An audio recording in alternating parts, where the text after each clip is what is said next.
Jury deliberations have begun in the trial of the man accused of killing a Toronto police officer. Deliberations beginning this evening, and after Justice Anne Molloy delivered detailed instructions to the jury explaining how they are to apply the law to what's been heard in court. On Wednesday, the jury heard closing arguments from both sides. Justice Anne Molloy today reminding the jury of the Crown's position that based on eyewitness testimony from the officers on the scene, Zameer committed first-degree murder when he drove directly at and hit Detective Constable Jeffrey Northrup when Northrup was standing.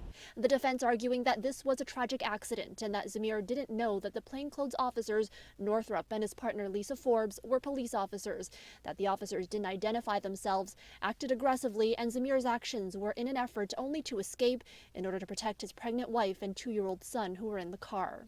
Zameer previously testified that he did not see anyone when driving forward, and collision reconstruction experts on both sides testified that Northrup would have been on the ground in the driver's blind zone before being fatally struck. Justice Molloy explaining to the jury that they must not find Zameer guilty of first-degree murder unless the Crown has proven beyond a reasonable doubt that Zameer knew that Detective Constable Northrup was a police officer acting in the course of his duties and meant to cause his death or meant to cause bodily harm likely to cause death. Molloy also explaining in detail the lesser included offenses of second-degree murder and manslaughter as available verdicts if the first-degree charge cannot be established, and what would be required of each.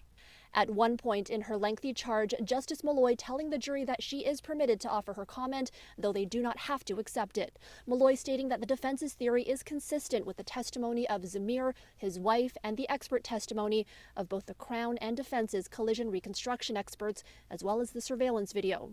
There is no evidence that fully supports the Crown's theory, Molloy continued.